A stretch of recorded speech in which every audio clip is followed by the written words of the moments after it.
충성! 안녕하십니까, 라스카도르입니다. 자, 오늘도 강남 태글길 연비 테스트를 해보도록 하겠습니다. 아무도 안 보지만 그래도 저는 꿋꿋이 하는 이 말도 안 되는 이 스트레스 받는 이 강남 태글길 연비 테스트. 오늘의 주인공은 이 G80입니다. G80 전기차, 뭐 G80 뭐 어떻게 부르든 G80 전기차. 옵션 다 때려 넣으니까는 일단 1억이 넘어가요. 풀옵션 기준으로는 1억이 넘는 이 전기차, 더군다나 1억이 넘는 순간 정부 보조금도 안 나와요. 그렇다 그러면 굉장히 비싼 모델인데 과연 이 차량의 연비는 어느 정도 나올지 한번 테스트 해보려고 합니다. 사실 이 강남 태글길 연비 테스트를 좀 보셨던 분들은 전기차는 안 했었는데 아이오닉 5 2륜구동 모델부터 제가 테스트를 하기 시작해서 사실 오늘 G80 전기차 같은 경우는 아이오닉 5랑 좀 비교를 해야 될 것 같습니다. 그래도 이전에 G80 3.5 가솔린 터보 모델을 강남 태글길 연비 테스트를 해봤었는데 G80 3.5 가솔린 터보 그리고 아이오닉 5 2륜구동 이렇게 한번 비교해보면서 이 차량이 연비가 어떤지 그리고 막히는 도로에서 탈만한지 한번 이야기를 해보도록 하겠습니다. G80 전기차 일단은 공인 연비 같은 경우는 4.3 km/kW 정도 되고요. 그리고 뭐 짧게 줄여서 얘기하면 시내 연비 같은 경우는 4.5 km 정도 됩니다.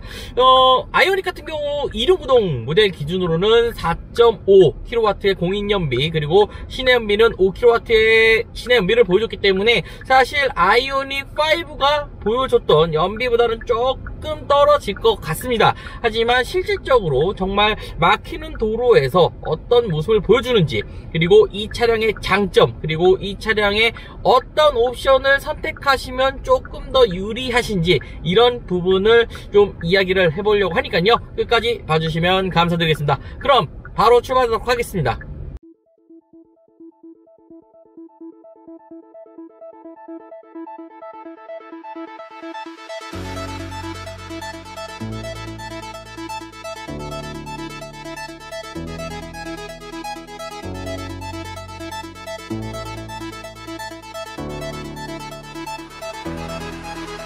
네, 첫 번째 포인트인 구로 디지털 단지를 통과를 했습니다. 구로 디지털 단지까지 한 2.8km 정도 주행을 했고요. 연비는 한 3.0 정도 보여주고 있습니다. 시간은 13분 정도 소요가 되었는데 앞에 초반에 한 4분 정도가 좀 막혀서 그 부분을 뺀다면 아직까지는 그렇게 막히는 건 아니다 라고 이야기는 할 수 있을 것 같아요. 하지만 오늘 금요일 밤 저녁이기 때문에 굉장히 많이 막힐 거라고 저는 생각이 됩니다. 일단 아이오닉 5 그리고 후륜구동 모델 같은 경우는 앞에 시속 50km 과속 단속 구간입니다. 후륜구동 모델 같은 경우는 여기까지 12분 소요가 돼서 4.6km를 보여줬습니다. 네, 그런 점을 놓고 본다면 이 차량이 연비가 굉장히 좋다라고 말하기는 조금 어려울 것 같아요.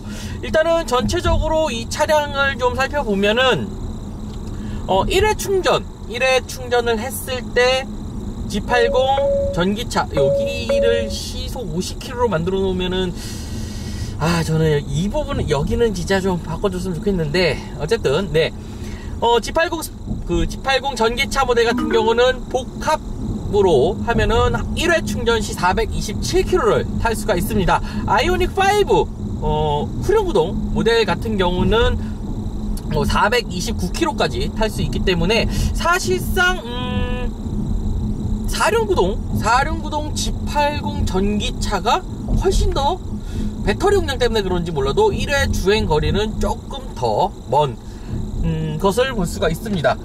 일단은 그 테슬라 모델 S와 사실 이 차량을 비교해야 되지 않을까 라고 생각이 되는데 그 이유 중 하나는 일단 1억 원에 육박한 몸값들을 가지고 있고 일단 차량 크기를 봐도 준대형급으로 들어가기 때문에 사실 테슬라 모델 S 뭐 앞으로 나올 아우디 A6 e-tron 같은 경우가 가장 딱 그 경쟁 모델로 딱 붙겠지만은 아직 출시가 되지 않았기 때문에 현재로서는 테슬라 모델 S와 비교해보면 일단 롱레인지 한국 기준으로는 막 487km 라고 뜨는데, 이거는 뭐 롱레인지 모델이나 아니면 뭐 일반 스탠다드 모델이나 뭐 이런 차이가 좀 있기 때문에 일단 G80보다는 테슬라가 조금 더 멀리 간다, 뭐 이 부분 정도 뭐 이야기할 수 있을 것 같습니다. 하지만 제네시스 일단 고급화 브랜드고 자동차를 만들던 회사에서 만든 전기 차량이기 때문에 일단 마감 처리나 뭐 주행에 대한 부분은 상당히 뭐 만족스럽고 불만이 딱히 없어요. 그래서 주행거리가 뭐 앞으로 테슬라 모델 S가 뭐 600km짜리도 나온다라고 하면, 그렇다 그러면이야 G80이랑 테슬라 모델 S 그러면은 굉장히 좀 고민을 하다가 테슬라를 가겠지만, 지금 상태에서 비슷한 주행거리라면 저 같으면은 G80이 좀 더 낫지 않나 라는 생각도 조금 들어봅니다. 물론 테슬라의 반자율 주행 기술 때문에 사는 게 맞겠지만, 차량의 전체적인 뭐 마감이나 그리고 소음이나 뭐 편의 기능이나 이런 거를 전체적으로 놓고 본다면 G80 전기차 상당히 괜찮다라고 말씀드릴 수 있습니다. 자, 좀 더 계속 달려보면서요, 연비를 체킹하고 서울대 입구역 쪽에서 G80 모델이 어떤 차량인지에 대해서 이야기를 하고, 그리고 중간에 연비 확인해 보도록 하겠습니다.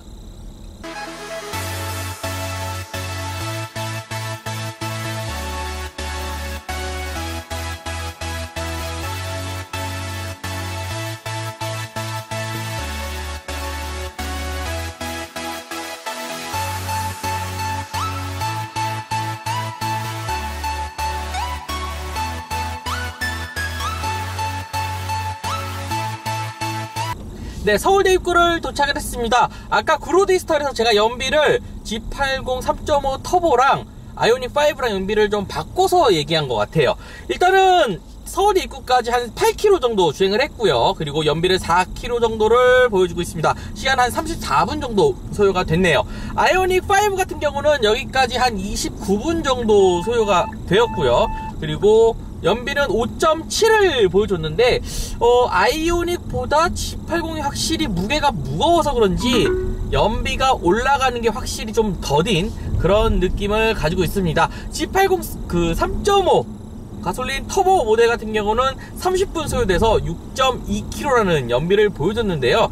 사실 3.5 가솔린 터보랑 G80 전기차랑 비교하기는 좀 너무 애매하지만, 사실 G80을 사고 싶은데 2.5 터보라든가 3.5 터보 모델이 너무 연비가 떨어진다, 이런 부분들 때문에 고민을 하시는 분들이 분명히 계실 것 같아요. 그런 분들에게는 전기차 모델 좀 많이 비싸지만 그래도 좋은 대안이 아닐까라고 조심스럽게 얘기합니다. 참 이게 가격적으로 너무 갭 차이가 나버리니까 사실 전 정말 좋거든요. 이 차는 제가 여태껏 타본 제네시스에서 손을 꼽는, 제네시스 첫 번째 전기차이기 때문에 손에 꼽을 정도로 좋은데, 문제는 항상 가격이란 말이죠.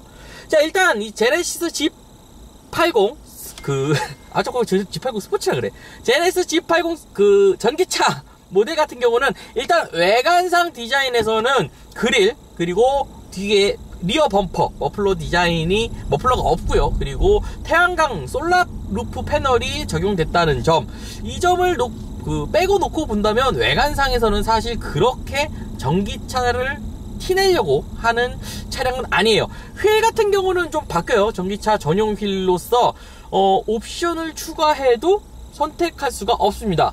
제가 봤을 때는 제네시스에서 G80 전기차를 만들면서 어떻게든 조금이라도 시장에서 빨리 보여주기 위해서 많이 노력한 그런 모습이 아닌가라는 생각이, 이 휠이 하나밖에 없는 그런 모습을 보여주고 있습니다. 이 휠은 이제 좀 뒤에서 좀 더 이야기를 하도록 하고요.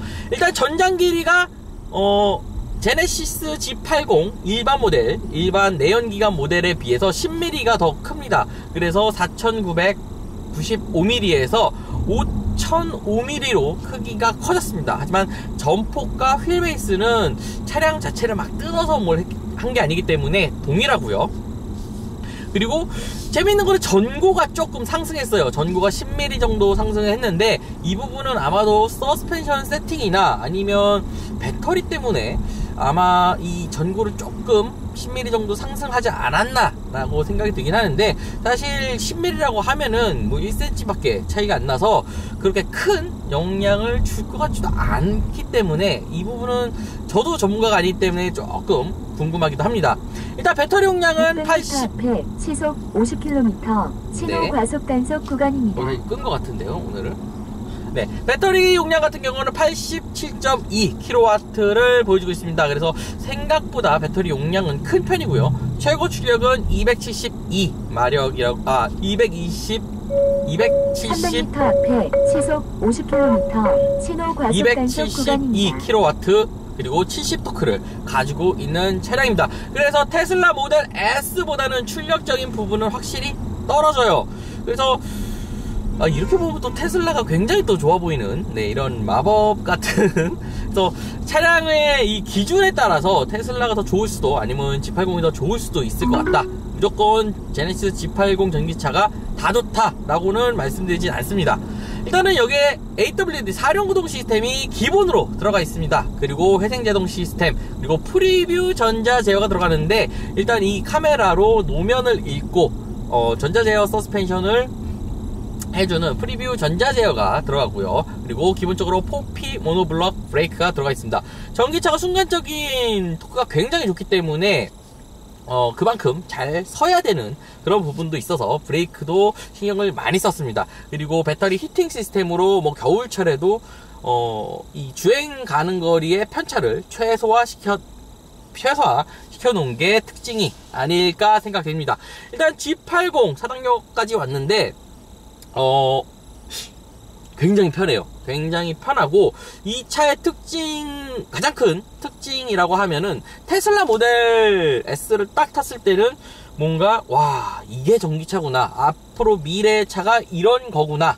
그래서 장점으로는 처음 아이폰을 썼을 때, 처음 뭐 갤럭시를 쓰다 아이폰 아니구나, 뭐 그렇게 뭐 폴더폰 쓰다가 아이폰 3GS 딱 썼을 때 제 느낌이 테슬라 모델 S였다면, 이거 같은 경우는 뭐라고 딱 설명하기 좀 애매한데, 내연기관을 열심히 타다가 전기차로 와도 이질감이 크게 없다는 그런 장점이 이 차량의 가장 큰 매력이 아닐까라고 생각이 들고요. 그리고 고속 주행에서 굉장히 안정감이 좋습니다. 네, 전체적으로 고속 주행에서 안정감이 너무 좋고, 그리고 전체적인 밸런스가 굉장히 좋기 때문에 어떻게 보면은 좀 게임하는 느낌?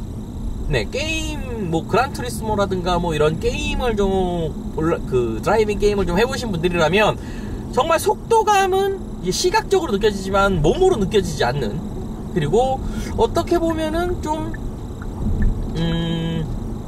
이걸 표현하기가 굉장히 어려운데, 정말 내가 순간적으로 게임을 하고 있나? 라는 생각이, 과속 단속 구간입니다. 제가 이게 과속하려고 하는 게 아니라 주변 차량들의 속도를 좀 맞추면서 가다 보니 지금 너무 느려지는데, 개인적으로 이 3050에 저는 패라고 생각해요. 저 지금 제 차 뒤로 굉장히 많이 밀리는데, 이게 지금 전체적으로 다 60으로 달려야 되는 속도인 것 같은데 50으로 달리다 보니 본의 아니게 과속을 살짝 했습니다. 네, 이해를 해주시면 감사드리겠고요. 일단은 안정감이 너무 좋아서 게임 같은 느낌? 그리고 내가 고속에서 달리면서 이게 내가 지금 실제로 달리고 있는 건가? 게임을 하고 있는 건가? 라는 느낌이 들고 있어요. 일단은 제가 G80을 타고 있고, 그리고 3.5 터보라든가 2.5 터보의 엔진 진동, 그리고 사운드, 이런 부분을 완전 배제를 시켜 놓으니까 그 가상 공간에 있는 그런 느낌도 주는, 굉장히 좀 어떤 면에서는 내연기관과 이질감이 많이 없고, 어떤 부분에서는 또 주행적인 부분에서는 이질감이 좀 강하고, 그래서 이 차는 좀 시승한 지가 아직 오래 안 돼서 제가 정의 내리긴 어렵지만 참 독특한 차량이다 라고 정도만 그냥 할게요. 이거 진짜 너무 어렵네. 이 전기차를 많이 타면 탈수록 굉장히 어렵고, 그리고 전기차를 시승하면 시승할수록 뭔가 좀 독특한 부분을 자꾸 찾으려고 하는데, 이 차량 같은 경우는 또 시승을 타면 할수록, 시승을 하면 할수록 점점 새로워지는 매력들, 그리고 금방 익숙해지는 이런 부분들 때문에 이게 딱 정해서 제가 이 차량이 어떻다라고 말하기가 좀 많이 어렵습니다. 일단은 연비 테스트는 계속 진행하도록 하겠습니다.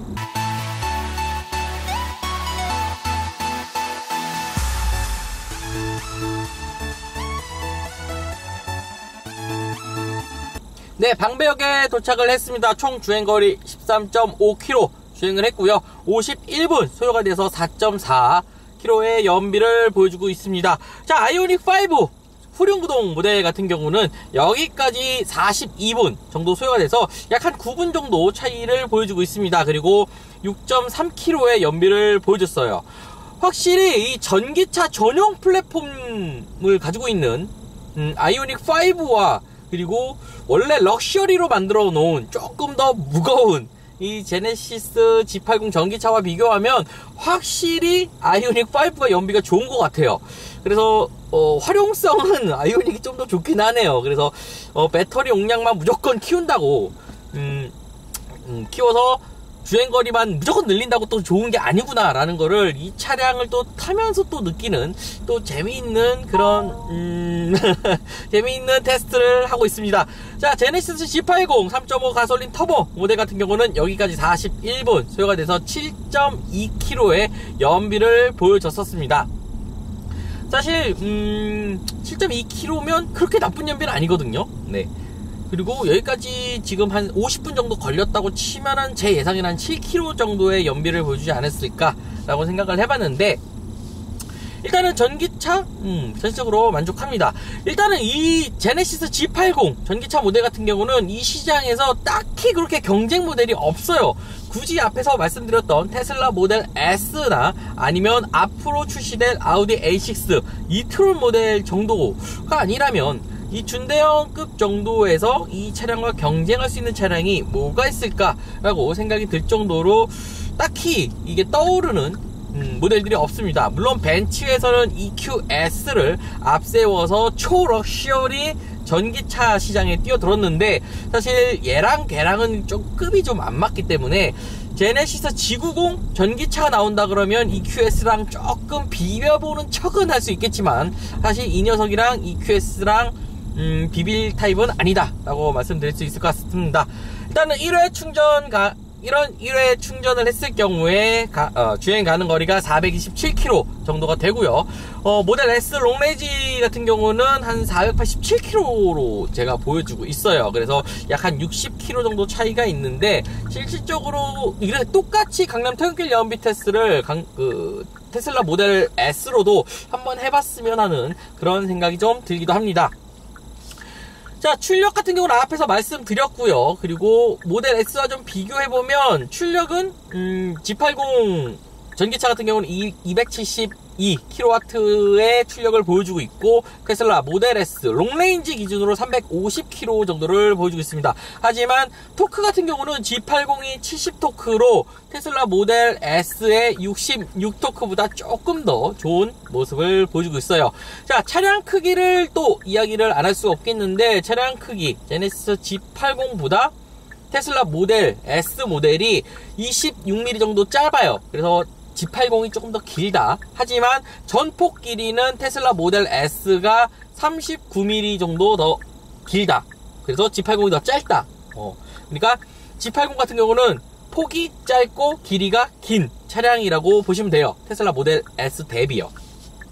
일단은 차량 가격 같은 경우는 시작가가 개소세 적용을 안 하고 뭐 이것저것 적용 안 하고 순수 차량 가격만 놓고 본다면 한 800 정도 되고요. 뭐 이것저것 하니까는 뭐 한 8,281만원이라고 뭐 오피셜로는 많이 말씀하시는데, 사실적으로는 거의 8,800 수준이라서 차량 보조금 6천만원 초과 9천만원 이하인 경우에는 50%가 지급되기 때문에 국가 보조금을 받으시려면 제네시스 G80 전기차는 깡통 모델로 사셔야 된다. 하지만 옵션을 뭐 한두 개만 딱 넣어도 바로 9천만 원이 넘어가기 때문에 사실 이 뒤에 역삼역에 도착하면은 이제 말씀드릴 내용이 이 차량에 대한 옵션인데 보조금을 받을 거냐 아닐 거냐는 조금 있다가 좀 더 이야기를 해보도록 하겠습니다. 그러면 이제 교대 통과, 강남 통과, 그리고 역삼 도착해서 이 차량의 옵션을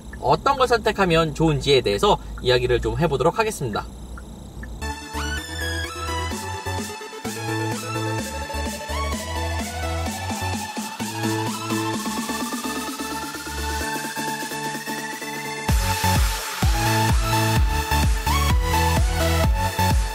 네, 역삼역에 도착을 했습니다. 역삼역까지 18.5km 정도 주행을 하는데 여기까지 1시간 6분 정도 소요가 되었습니다. 생각보다는 그렇게 많이 막히는 도로는 아니에요. 금요일 치고는요. 그리고 연비는 4.6을 보여줬는데 역삼에서 이렇게 역삼역 올라오는 길이 언덕이다 보니까는 4.6에서 4.5로 떨어져서 지금 4.5를 보여주고 있습니다. 아이오닉5 후륜구동 모델 같은 경우는 여기까지 1시간 1분 소요가 돼서 여기까지 6.3km라는 연비를 보여줬었는데 그에 비해서는 연비가 확 좋지는 않습니다. 하지만 이렇게 막히는 길에서도 공인 연비 수준은 보여준다 정도를 보여주고 있어요. 그래서 아이오닉이랑 비교하기는 참 애매한 차고, 그리고 이거는 테슬라랑 한번 비교해보고 싶다라는 그런 좀 마음이 좀 생기기도 합니다. 그러니까 그리고 제네시스 G80 3.5 가솔린 터보 모델 같은 경우는 여기까지 1시간 4분 정도 걸려가지고요 6.9km의 연비를 보여줬습니다. 6km대라 그래서 어떻게 보면은 되게 나쁜 연비 같지만은 나쁜 연비죠. 네, 전기차를 어디다 비교하겠습니까? 자, 제네시스 G80 전기차 모델 어떤 걸 사야 되나, 어떤 옵션을 넣어야 되나에 대해서 이야기를 해보도록 하겠습니다. 일단 차량 가격은 8,281만원이라고 오피셜로에는 그렇게 나와 있는데, 실질적으로 제네시스 홈페이지에서 개소세 없이 이렇게 해보시면 8,819만원부터 시작을 합니다. 8,800 우리가 전기차 보조금을 받으려면 여기다가 옵션 선택할 게 없어요. 기본적으로 제네시스 같은 경우는 옵션 선택하면 1,200만원 그냥 넘어가기 때문에 사실 8,800 전기차 보조금을 조금이라도 단돈 100만원이라도 받아서 구입하시겠다라고 하시면 그냥 이 차량 깡통 모델 구입하셔야 됩니다. 자, 그래서 전기차 보조금을 안 받고 그나마 좀 탈만하게, 좀 오랫동안 탈만한 옵션은 뭐가 있을까에 대해서 저도 한번 이게 좀 같이 해봤습니다.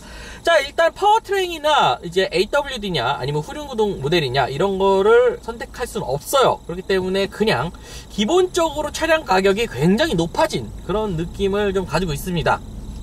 여기에 제네시스 G80 전기차 같은 경우는 컬러가 총 10가지가 들어가는데 전기차 전용 컬러가 들어갑니다. 여기가 이 컬러가 마리타 블루라는 전기차 전용 컬러가 들어가는데 이 컬러와 그리고 무광 컬러는 선택하면 70만원이라는 가격대를 보여주고 있습니다. 제네시스 컬러가 왜 점점점 비싸진다는 생각이 저는 좀 들긴 하는데, 어쨌든 네, 70만원 정도의 컬러인데 굳이 무광 컬러는 저는 항상 말씀드리지만 저는 무광 컬러는 절대 추천드리지 않습니다. 관리가 굉장히 어렵고 PPF를 붙여서 하기도 애매해서 무광 컬러를 선택하고 싶으시다면, 그리고 나중에 차량 팔기도 힘들어요. 그래서 무광 컬러를 선택하고 싶으면 무광 PPF를 입히시는 거를 추천합니다. 하지만은 아마도 한 400 정도, 전체 G80 기준으로 한 400 정도 들어가지 않을까라는 생각이 좀 들어보고요. 자, 그 다음으로는 19인치 다이아 커팅 휠, 그리고 미쉐린 타이어가 적용되어 있습니다. 앞서서 말씀드린 것처럼 휠은 선택사항에 없어요. 기존에 제네시스 같은 경우는 스포츠 GV70 같은 경우는 스포츠 패키지 이렇게 해가지고 휠이 제 기억에는 5개, 6개 정도 있었던 것 같은데 G80 전기차는 휠이 딱 하나입니다. 그렇기 때문에 고민할 것도 없어요. 그냥 타시면 됩니다.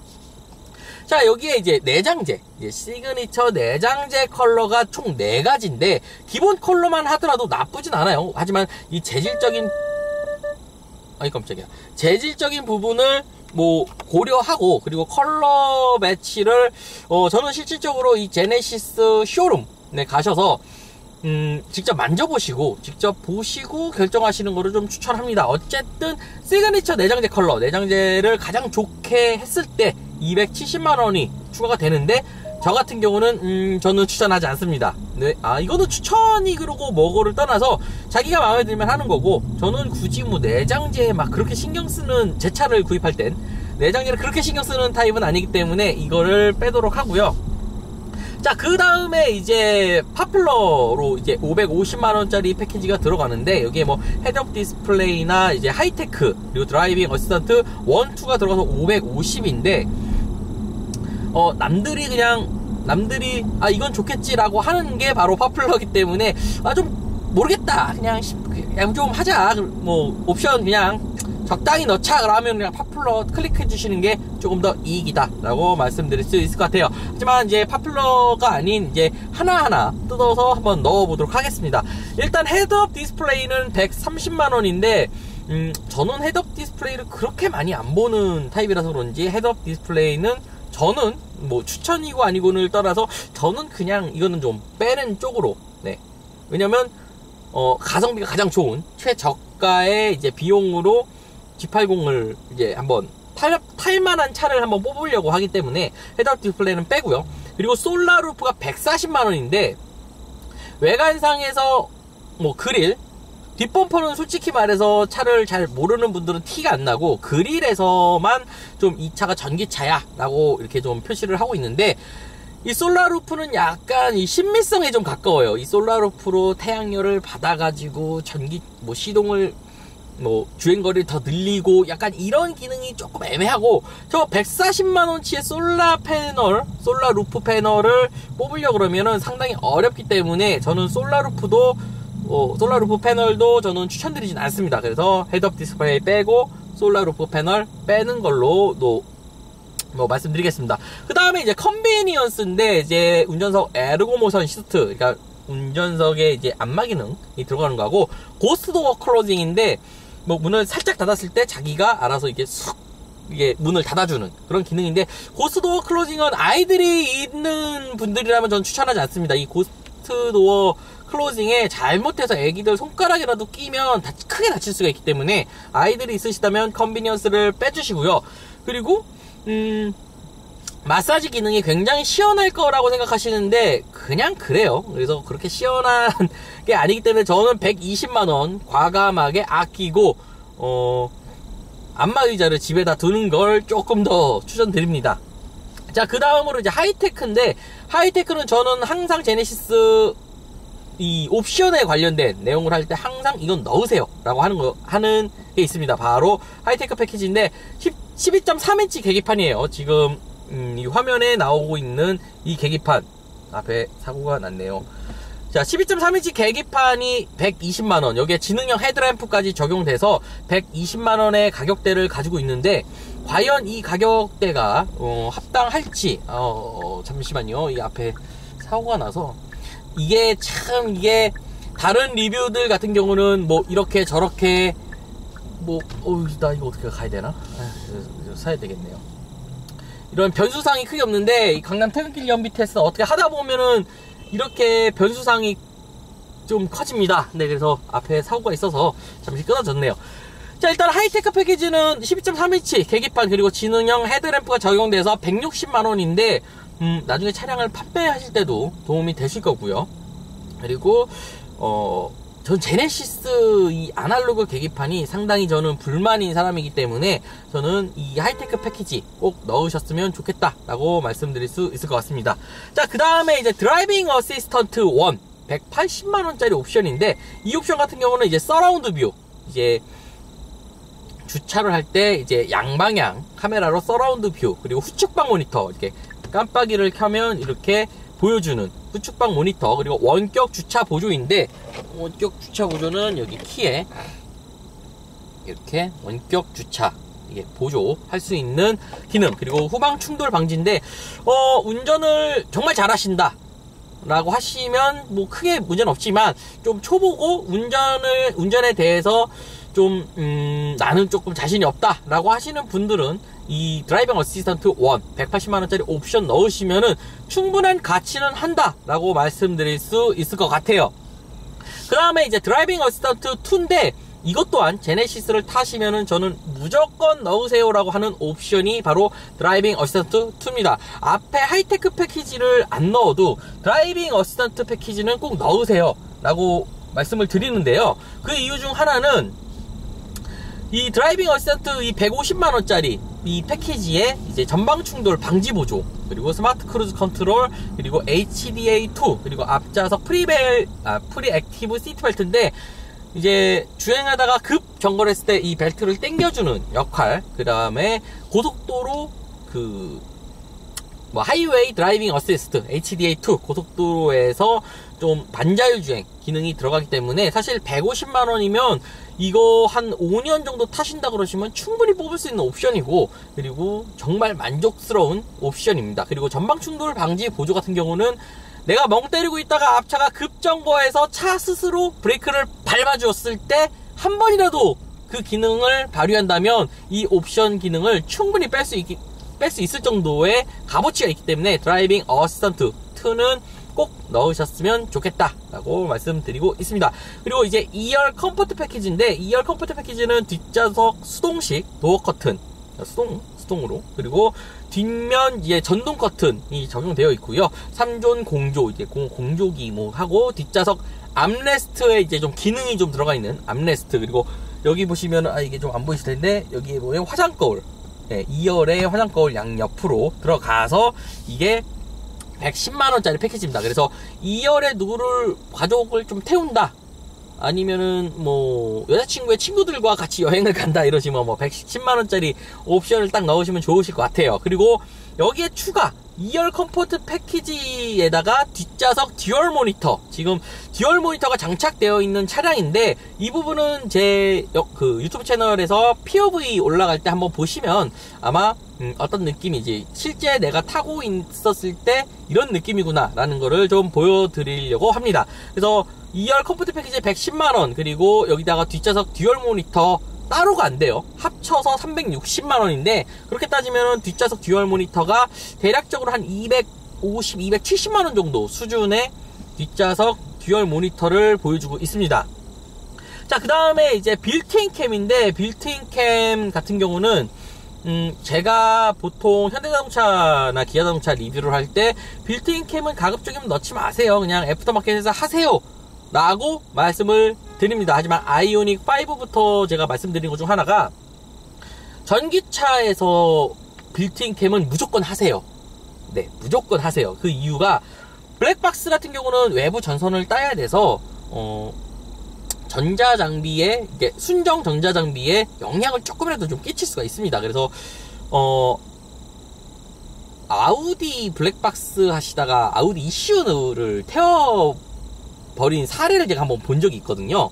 네, 직접 본 건 아니지만 그런 사례가 있다고 제가 들었기 때문에, 사실 만약에 이 전기차를 타시다가 뭔가 문제가 생겼어, 전자장비 쪽에 뭔가 문제가 생겼어요. 그러면 현대자동차에서는 그 원인을 아마 차량 내부에 이게 외적인 전자장비에 대한 부분을 먼저 체크를 할 거예요. 그러면 아마 블랙박스일 텐데, 블랙박스나 하이패스 이런 거는 순정으로 무조건 넣어야지, 따로 장착을 했다가 차량에 이제 전자장비, 전기차라 더욱더 전자장비에 문제가 생겼을 때 이런 보증적인 문제를 좀 해결하기가 좀 까다로울 수가 있기 때문에, 저는 블랙박스는 빌트인 캠으로 70만원을 꼭 넣으시는 게 어떨까라고 저는 추천드려 봅니다.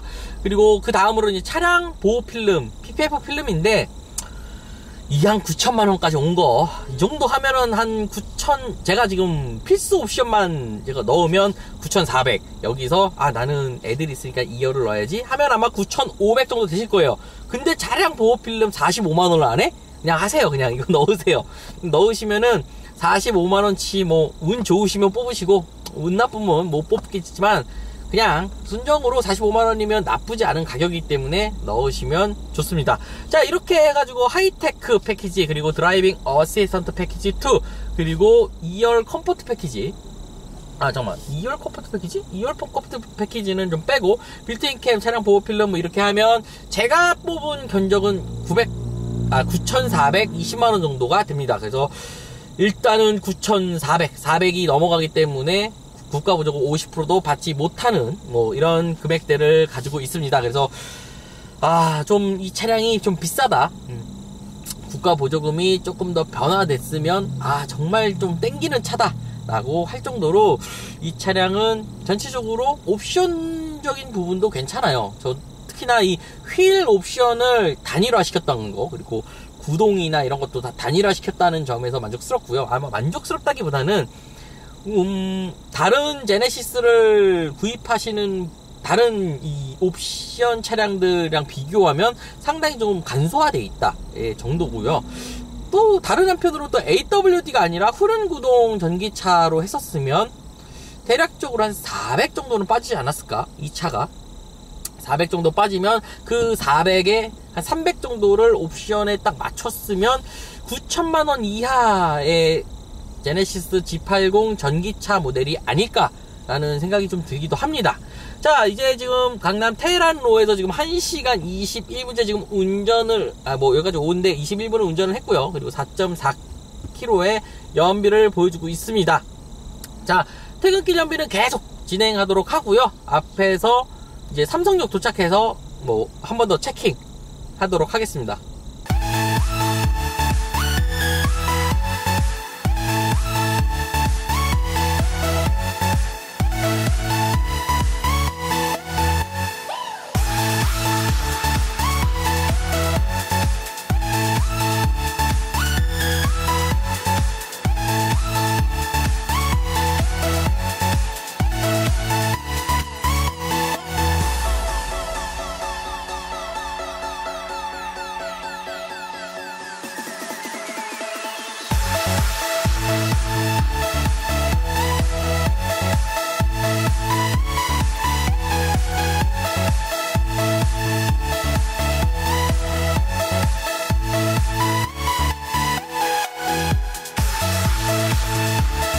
네, 삼성역에 도착을 했습니다. 18km에서 체킹했을 때 1시간 5분인가 걸렸었는데 지금 2.7km 오는데 지금 50분 정도 소요되었습니다.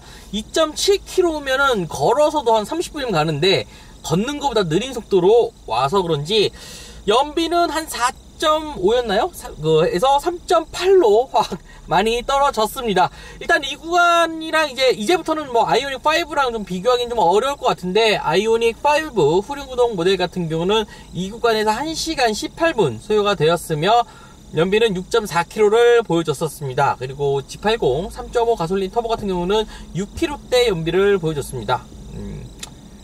좀 뭐라 그러죠? 아이오닉 5는 전기차 전용 플랫폼으로 아예 전기차로서 만들어서 그런지 연비가 그렇게 많이 막 떨어진다. 오히려 공인 시내 연비보다 좀 많이 올라간다의 느낌이었는데, 제네시스 G80 전기차 같은 경우는 좀 내연기관 같은 냄새가 나는, 연비가 떨어져도 내연기관 같은 느낌이 나는, 이거 좀 뭔가 이렇게까지 설명하기가 힘든 차가 있었나 라고 생각이 들 정도입니다. 일단은 잠실 도착해서 최종 연비 확인하고 마무리하도록 하겠습니다.